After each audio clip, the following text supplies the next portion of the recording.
하나님,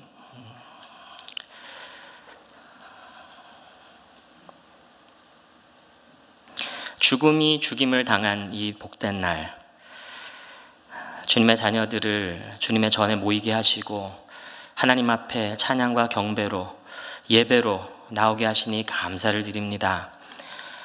이 시간에 말씀이 선포되는 가운데 하나님께서 우리와 함께하여 주셔서 사망 권세를 이긴 그 부활의 능력이 우리 가운데 충만히 임하는 그런 복된 은혜를 우리에게 허락하여 주시옵소서. 예수님의 이름으로 기도합니다. 아멘. 어제였습니다. 저희 청년교회 회원 둘이 커플이 있는데 결혼식을 올렸습니다.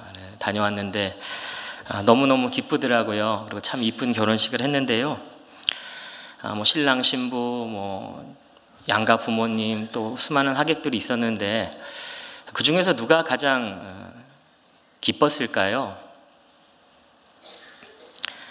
적어도 제 눈에는 신랑의 아버지였어요. 그 증거가 뭐였냐면 예식 중에 신랑이 신부에게 이벤트를 해준다고 이렇게 세레나데를 불러주는 그런 시간이 있었는데 갑자기 신랑의 아버님이 벌떡 일어나시더니 핸드폰을 꺼내시고 이 무대를 휘저으시면서 당신의 아들이 노래 부르는 걸 그냥 코앞에서 찍으시더라고요. 마치 90년대 왜 가요 프로그램 보면 카메라 하나 들고 나가지고 이렇게 하는 것처럼 하객들이 웃든 말든 당사자들이 당황해하든 말든 당신이 너무 좋으셔서 그 아들의 노래 부르는 모습을 코앞에서 찍어 가시더라고요. 하객들 일일이 찾아가서 혼주들이 인사를 하고 또 식사 마음껏 하실 수 있도록 이렇게 배려하는 모습을 볼 때 자식을 위해서 그 손님들에게 가장 귀한 것을 대접하고 싶은 마음이 부모의 마음이지 않나 그런 생각을 해보았습니다. 오늘 본문에서 예수님은 하늘나라를 천국을 결혼식에 비유하십니다. 2절 말씀에 보니까 하늘나라는 자기 아들의 혼인자체를 베푼 어느 임금에게 비길 수 있다. 그냥 결혼식이 아니고요, 임금의 아들의 결혼식입니다.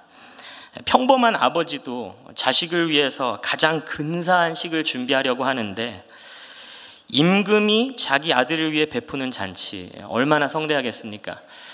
우리 사랑하는 삼교회 성도 여러분, 예수 그리스도를 삶의 주인이요 또 구원자로 영접한 사람은 마치 임금이 아들을 위해 베푸는 그 성대한 잔치와 같은 그런 하나님의 나라를 누리면서 살아가는 줄로 믿으시기를 주님의 이름으로 축복합니다.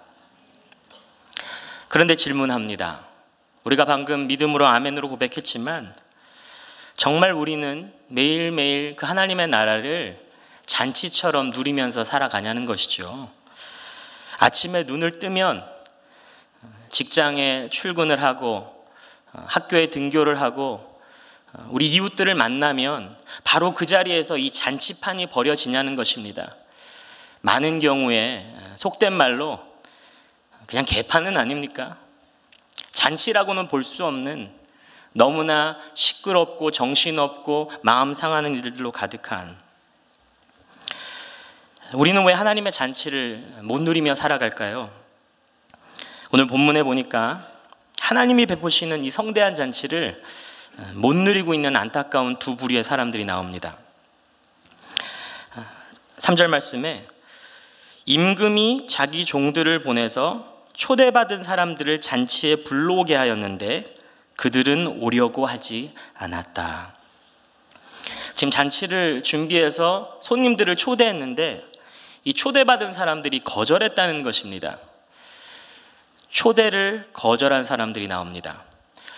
그래도 이 왕이 얼마나 너그럽고 인자한지 괘씸하게 여기지 않고 이들을 타이르려고 합니다.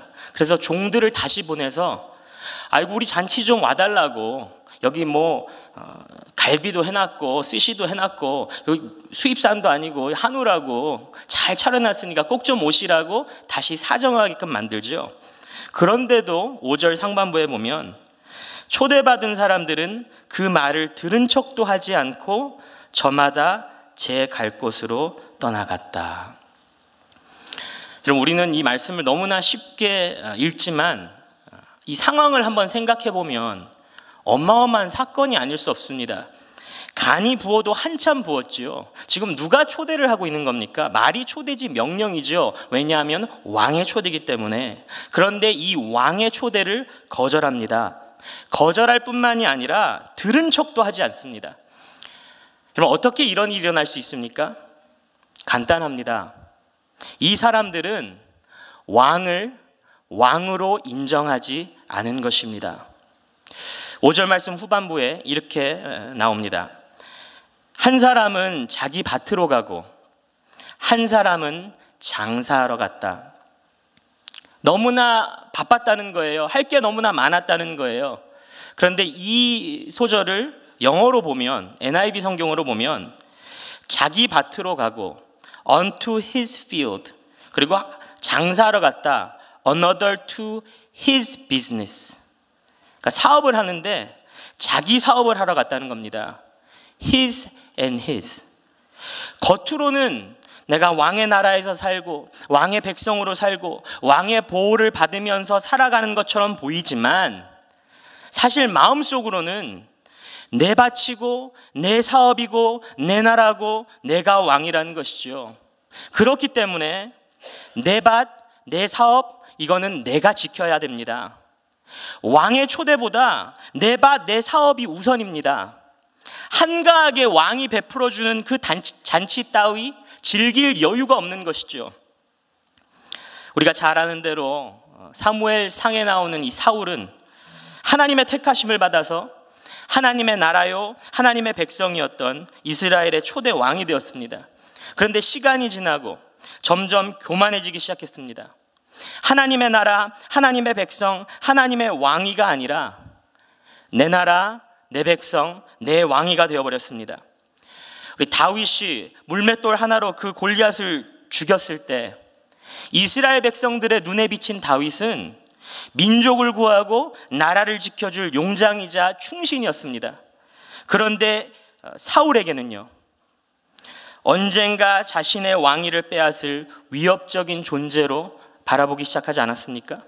만약에 사울이 하나님이 주신 왕의 자리임을 인정했다면 하나님이 친히 지켜주실 것이라는 평안이 있었을 것인데 그것을 내 것으로 착각하고 내 힘으로 지키려니까 평안 대신에 불안이 엄습하기 시작했죠. 그래서 사무엘상 18장 29절에 보면 다윗을 더욱더 두려워하게 되어 마침내 다윗과 평생 원수가 되었다. 유비는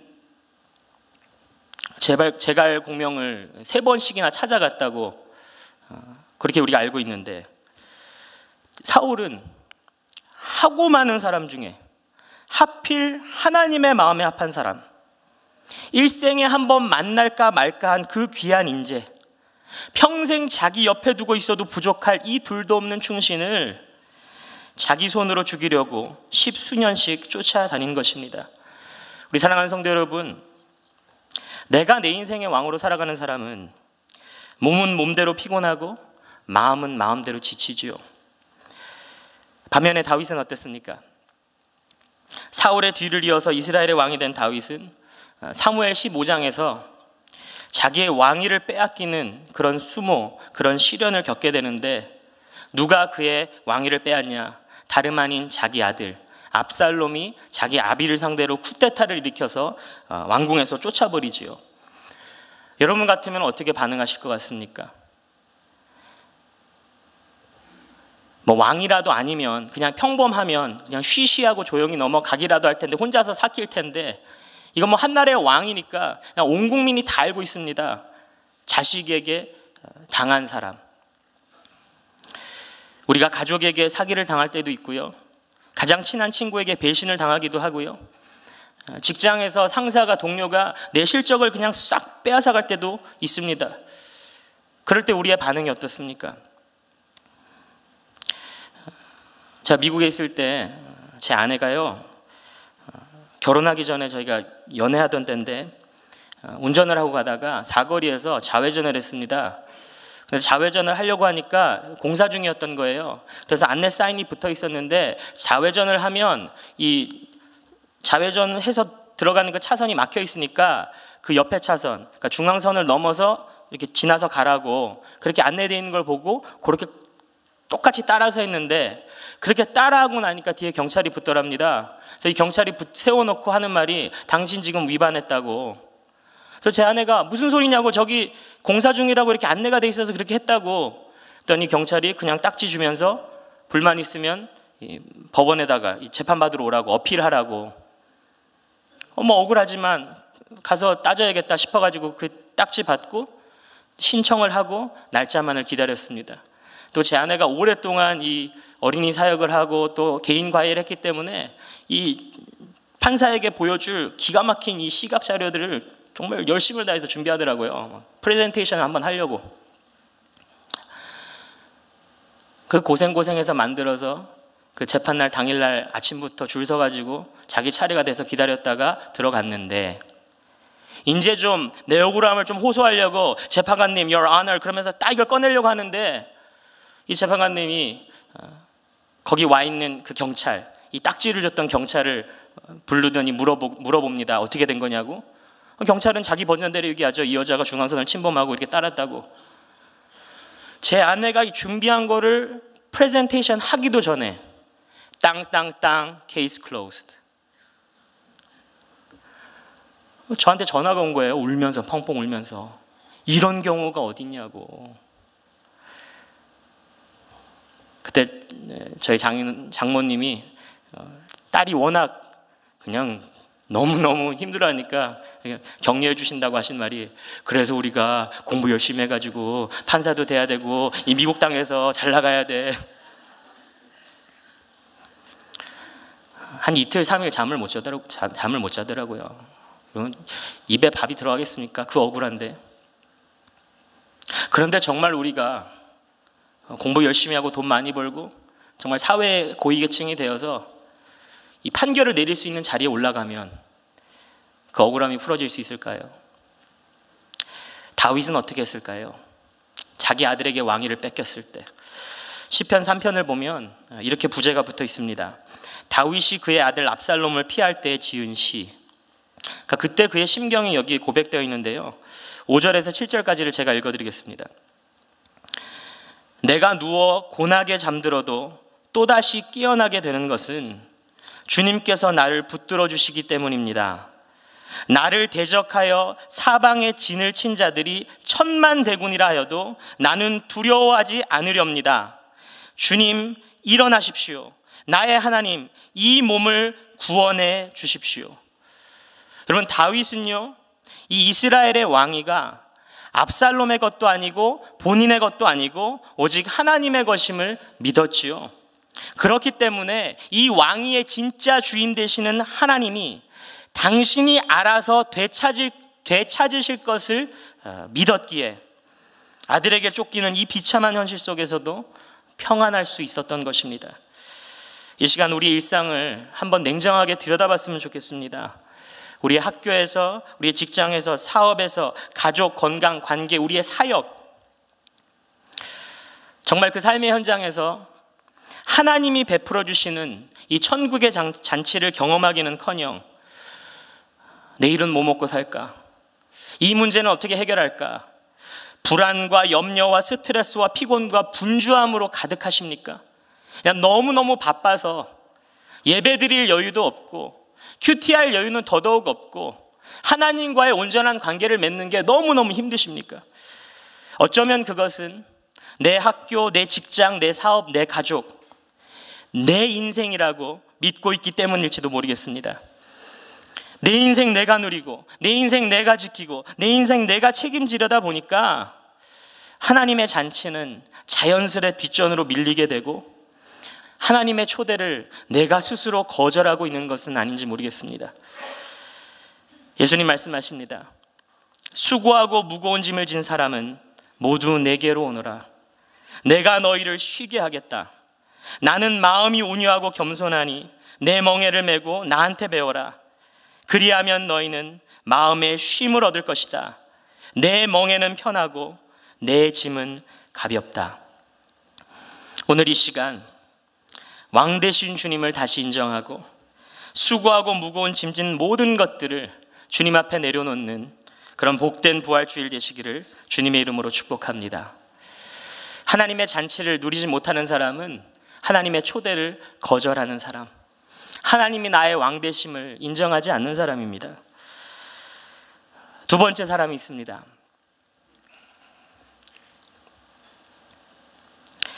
제가 집에서 아내와 TV를 보다 보면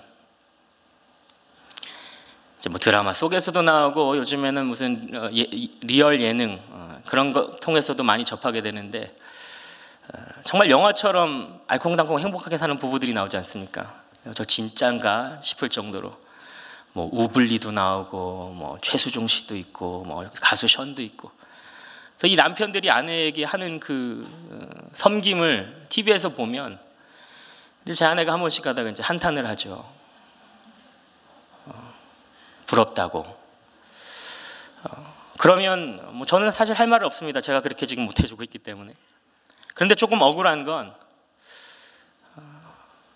지난 세월 동안 엄청나게 섬겼거든요. 근데 그걸 기억을 못 하는 거예요. 제가 대학 다닐 때만 해도 있는 돈 없는 돈 다 털어가지고 자동차 보험금까지 다 빼가지고 리무진을 대령해서 발렌타인 때에는 디즈니랜드도 데려가고, 처음으로 이 휴대폰이 일반화되었을 때 정말 이 무전기 같은 거 처음으로 색깔 있는 커버가 나왔을 때 핑크색 하나, 연두색 하나, 그 전화비 다 대주고. 그러니까 저희 어머니가 지금 아시면 쓰러질 겁니다 아마. 그런데 놀라운 건요, 제가 그걸 하나하나 조목조목하게 그때 이랬잖아, 그때 이랬잖아 기억을 못 한대요. 기억 안 난대요. 그러니까 그게 저는 섭섭한 거죠. 그런데 한 달 전에 제가 일교회에서 설교했다고 그러지 않았습니까? 그때 말씀 내용 중에 하나님의 말귀를 못 알아듣는 그 바리새인들에 대한 이야기가 나오면서, 제가 처음 미국에 이민 갔을 때 고등학생 때 있었던 사건이 하나 기억나는데, 어떤 사건이었냐, 이 친구들하고 아주 비싼 고급 햄버거 집에 갔거든요. 햄버거 집에 가서 딱 햄버거를 시켰는데, 저는 햄버거 딱 주문받으면 이 종업원이 그냥 알겠습니다 하고 갈 줄 알았는데 저한테 물어보는 거예요. 햄버거 집에서 들을 거라고 생각해보지도 못한 질문. How would you like your burger? 햄버거 어떻게 구워드릴까요? 스테이크는 얼만큼 익혀주세요 이런 거 정도는 잘 알고 있었는데 햄버거도 그렇게 물어볼 거라고 꿈에도 상상 못했지요. 이제 막 미국 왔는데 제가 뭐라 그랬게요? 당당하게 말했습니다. Big and tasty. 크고 맛있게 구워주세요. 종업원이 당황해하고 같이 갔던 친구들이, 오늘날로 치면 까마귀가 막 친구들이 막 숨고 싶은 거예요. 막 넌 이제 너랑은 못 놀겠다 막. 그런데 그 친구들 중에 바로 그 자리에 제 아내가 있었거든요. 여러분, 항상 한창 그 감수성이 예민할 때 사실 저는 제 아내와 사귈 수도 결혼할 수도 없는 큰 실수를 범했던 거거든요. 이거는 뭐 장동건이 뭐 현빈이 Big and tasty 그래도 용서해 줄 수 없는. 그런데 이 사건을 제 아내가 기억을 못합니다. 그래서 제가 한 달 전에 그 일교회 설교 준비하면서 물어봤어요. 당신 정말 그거 기억 안 나냐고. 내가 빅 앤 테이스트라고 그랬다고. 그랬더니 제 아내가 하는 말이 Consider it God's grace. 하나님의 은혜인 줄 알아.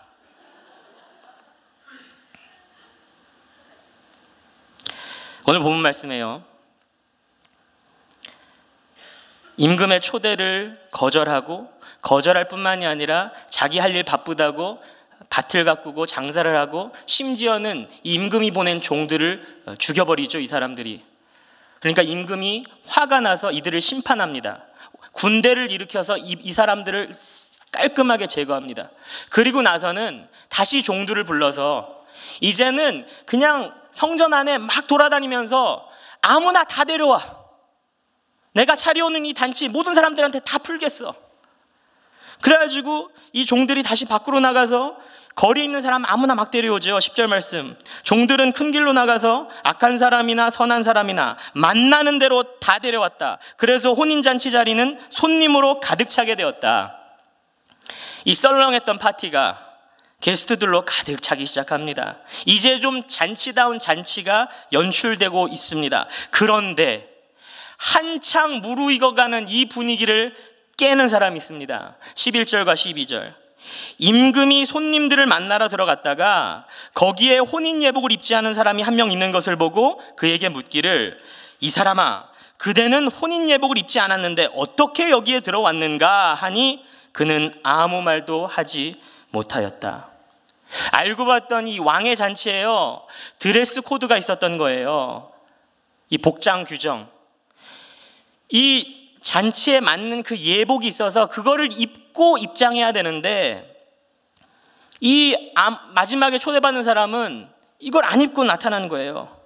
그러니까 우리가 이 이야기를 생각해 보면 이 예복을 입지 않은 사람 입장에서는 조금 황당할 수도 있죠. 아니, 자기가 아무나 오라 그래서 왔는데 이거 안 입고 왔다고. 그리고 나는 뭐 재정적으로 어려운 형편일 수도 있고 이런 잔치 가본 적이 없는 사람일 수도 있는데 햄버거 어떻게 구워드릴까요? 어떻게 대답해야 될지를 모르는 사람인데 나한테 이렇게 뭐라 그러면 어떡하나. 그런데 이 당시 파티 문화에서는 호스트가, 그러니까 이 초청하는 사람이 미리 모든 그 하객들, 손님들, 게스트들의 예복을 다 준비해 놓고 게스트들에게 입혀주는 그런 문화였다고 하는 것이죠. 그렇기 때문에 이 게스트 입장에서는 그냥 들어가는 입구에서 이 혼주가 주는 그 옷 받아서 입고 들어가기만 하면 되는 건데 그걸 무시하고 그냥 자기 마음대로 안 입고 앉아 있다가 임금에게 적발을 당하고 쫓겨나게 되는 것이죠. 13절. 그때 임금이 종들에게 분부하였다. 이 사람의 손발을 묶어서 바깥 어두운 데로 내던져라. 거기서 슬피 울며 일을 갈 것이다. 여러분 한번 생각해 보십시오. 이 사람 뭐가 그리 어렵다고 그냥 주는 거 받아 입으면 되지 그거를 못 입고 있다가 쫓겨날까요? 어쩌면 물론 성경이 구체적으로 언급하고 있지 않아서 모르겠지만 어쩌면 그냥 옷 자체가 마음에 안 들었을 수도 있겠죠. 내 스타일이 아니지, 내 색깔이 아니야, 이거 입느니 그냥 안 입겠어. 아니면 처음 입어보는 거니까 불편할 수도 있겠죠. 야, 왕의 잔치는 이런 데구나. 아니면 옆 사람, 저쪽 테이블에 앉아있는 그 사람의 옷을 보고 나는 왜 저런 거 안 주지? 나도 저거 입을래. 그런 심보였는지도 모르겠습니다. 그런데 아무리 그래도 그렇지 그냥 주는 거 입는 것이 뭐가 그리 힘들다고 혼자서 그렇게 반항하고 튕겼을까? 여러분 사실 우리의 삶이 그렇지 않습니까? 하나님이 주시는 수입으로 10분의 1 드리고 나중에 나머지 10분의 9로 그냥 먹고 살면 되는데 하나님이 주시는 지혜로 우리 자녀들 공부시키고 하나님이 붙여주신 학교 그냥 보내서 그렇게 살면 되는데 하나님이 주시는 그 사랑으로 이웃을 섬기고 원수를 용서하면 되는데 하나님이 주시는 시간, 하나님이 주시는 휴가를 써서 단기 봉사 그냥 가면 되는데 그게 왜 그렇게 힘들어서 내 마음대로 살려고 하다가 하나님의 잔치를 온전히 누리지 못할까요? 어떻게 이런 일이 우리 삶 가운데 일어나냐고요? 은혜를 은혜로 깨닫지 못하기 때문입니다. 은혜를 은혜로 깨닫지 못하기 때문입니다. 이 비유의 전반부에서 초대를 거절했던 사람들, 그 사람들에 대해 임금이 이렇게 말합니다. 8절. 자기 종들에게 말하였다. 혼인잔치는 준비되었는데 초대받은 사람들은 이것을 받을 자격이 없다. 초대를 거절한 사람과 예복을 입지 않은 사람, 이 두 사람의 공통점이 두 가지가 있습니다. 첫 번째는 잔치를 누리지 못한다는 것. 한 사람은 죽임을 당했고, 한 부류는 죽임을 당했고, 한 사람은 내쫓김을 당했죠. 두 번째 공통점은 둘 다 이 잔치를 누릴 자격이 없었다는 겁니다.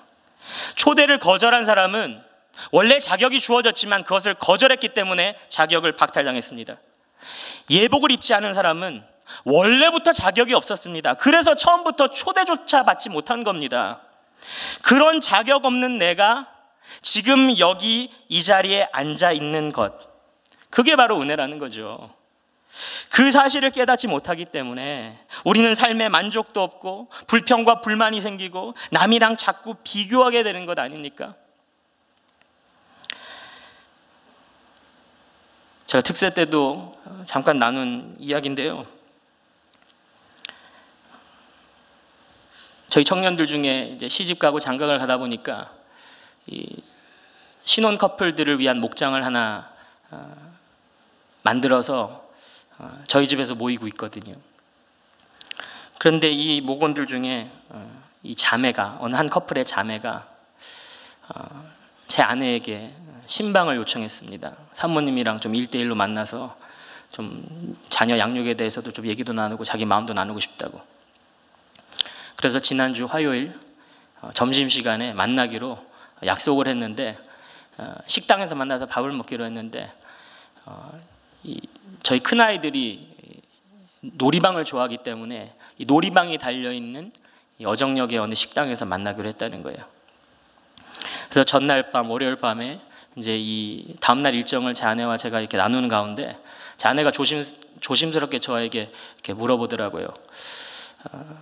내일 큰 애들을 데리고 만나러 갈 건데 이 막내, 이제 막 3살인 막내를 같이 데려가면 이 뭐 식사도 제대로 못하고 대화도 제대로 못하니까 이 막내는 당신이 좀 봐달라고. 제가 봐주기로 했습니다, 화요일 낮에. 근데 그 대화를 주고받는 가운데 제 아내는 제 아내대로 저에게 미안하고 저는 저대로 제 아내에게 너무 미안하더라고요. 왜냐하면 아내 입장에서는 이 바쁜 사람, 당장 특세라고 설교도 더 분량이 늘어난 이 사람, 바쁜 시간에 이 아이를 맡겨야 되는 어느 직장인 남편에게 그런 요구를 할 수 있겠습니까? 제 입장에서는 다른 사람도 아니고 우리 목장에 우리 목원을 우리 아내가 어떤 의미에서 나를 대신해서 신방해 주는 건데 거기에까지 큰 아이 둘을 붙여서 보내야 되는 이 상황이 좀 미안하더라고요. 그리고 그 다음 날이 됐습니다. 그리고 큐티를 했거든요, 그날 큐티를. 그런데 만약에 그날 큐티를 건너뛰고 그냥 그 하루를 보냈다면 아마 저와 제 아내는 서로 굉장히 서운했을 것 같아요. 전날 저녁까지만 해도 서로 미안한 마음이 컸다면 그 다음 날에는 막상 그 힘든 일정을 서로 보내고 나면, 아니 당신은 막내까지 그냥 데려가면 어떠냐고, 왜 안 데려갔냐고, 아니 당신은 큰애들까지도 집에서 좀 보지, 이렇게 나왔을 것 같은데 그날 화요일 20일이었습니다. 그날 큐티 본문이 마태복음 20장이었는데요. 예수님이 여리고를 잠시 방문하시고 나오시는 길에 길가에 맹인 둘이 있었습니다. 맹인들이 예수님이 지나간다는 얘기를 듣고 소리 외쳐 부르지요.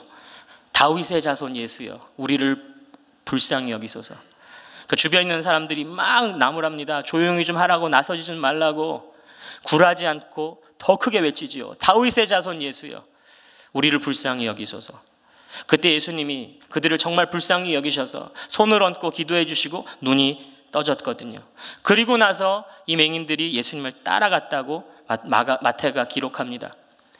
그 말씀을 묵상하는데 참 이 주변 사람들의 그 비난에도 굴하지 않고 그 주님을 불렀던 그 맹인들의 간절함도 참 귀하고요, 그 맹인들을 그 자리에서 고쳐주시는 그 주님의 치유도 참 귀한데, 제 마음에 가장 큰 감동을 주는 것은 이 맹인들이 치유함을 받고 예수님을 따라갔다는 장면이었거든요. 왜냐하면 그 본문을 묵상하는데 즉각적으로 떠오르는 이 본문이 마태복음 9장에 나오는, 마태복음 9장에서도 맹인 두 사람이 예수님이 지나가시는 걸 보고 똑같이 부르짖었거든요. 다윗의 자손 예수여, 우리를 불쌍히 여기소서. 참 신기하죠? 그 당시에 이 맹인 소사이어티에서 그런 막 안내글이 올라갔는지 모르겠어요. 예수님 지나간다는 소리 들으면 이렇게 외치라고. 똑같이 외칩니다. 다윗의 자손 예수여, 우리를 불쌍히 여기소서. 그런데 그때 예수님이 그때도 불쌍히 여기시고 그 맹인들의 눈을 고쳐주시는데, 그때 그 맹인들은 예수님을 따라가고 싶어도 허락을 안 해주시더라고요. 예수님 뭐라 그러시냐면, 지금 괄호 열고 내 때가 아니기 때문에 이 사실을 아무에게도 알리지 말라고 입단속을 시키십니다. 그 마태복음 9장의 장면이 생각나면서, 내가 지금 주님을 따라갈 수 있다는 것 자체가 은혜구나. 지금 두 부류의 두 맹인들이 똑같은 주님의 긍휼하심을 구했고 똑같은 주님의 치유하심을 경험했는데 똑같은 부르심을 받은 것은 아니었다는 것을 깨달았습니다. 오늘 우리 아내에게 신방할 수 있는 목원이 있다는 게 은혜구나. 오늘 나에게 돌볼 수 있는 내 아이가 있다는 게 은혜구나. 사랑하는 성도 여러분, 주님을 따라갈 수 있다는 것이 은혜고요, 나에게 맡기신 사명이 있다는 것이 은혜입니다. 그렇기 때문에 오늘 나에게 주어진 모든 일들, 내가 감당해야 될 산더미같이 쌓인 모든 일들이 사실은 감사함으로 순종해야 할 그날 하루의 은혜인 줄로 믿으시기를 주님의 이름으로 축복합니다.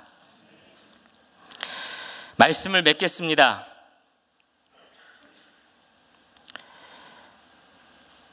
오늘 예수님이 말씀하신 이 비유에는 어떻게 보면 등장한 인물들이 하나같이 다 딱하고 참 불쌍한 사람들 뿐입니다.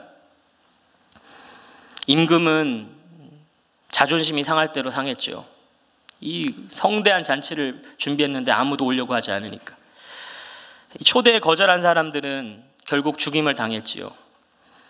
예복을 입지 않은 사람은 손발이 묶여서 어두운 데로 내던져졌습니다. 그런데 이 이야기에서 어쩌면 가장 수고하고 가장 고생한 사람은 바로 임금의 종들이 아닌가 싶습니다. 임금의 명령에 순종해서 그 말 지지리도 않는 사람들 찾아가지고 설득시키고, 거절했더니 다시 또 가라 그러고, 갔더니 죽임을 당하고, 나머지 종들은 길거리에 가서 이 사람 저 사람 그냥 있는 대로 다 만나서 데리고 와야 되는, 그냥 임금의 명령에 순종하고 나아가는. 6절 말씀에 보면, 그리고 나머지 사람들은 그의 종들을 붙잡아서 모욕하고 죽였다. 우리 사랑하는 삼교회 성도 여러분, 하나님의 초대를 거절한 우리 때문에, 하나님이 준비하신 예복을 거부한 우리 때문에 예수 그리스도가 십자가에서 모욕을 당하시고 죽임을 당하셨습니다. 그는 하나님의 아들이요 만왕의 왕이셨지만 하나님의 천국 잔치에서 쫓겨난 우리를 어떻게 해서든지 다시 불러들이시려고 아버지의 말씀에 순종해서 기꺼이 목숨을 내어주셨고, 아버지는 그를 3일 만에 부활시키셨습니다. 예수 그리스도의 부활은 하나님이 준비하신 천국 잔치로의 초대입니다. 왕 대신 예수 그리스도의 은혜를 잊지 않고 그것을 되새김으로 말미암아 최상의 잔치를 누리는 그런 복된 부활주일 되시기를 주님의 이름으로 축복합니다.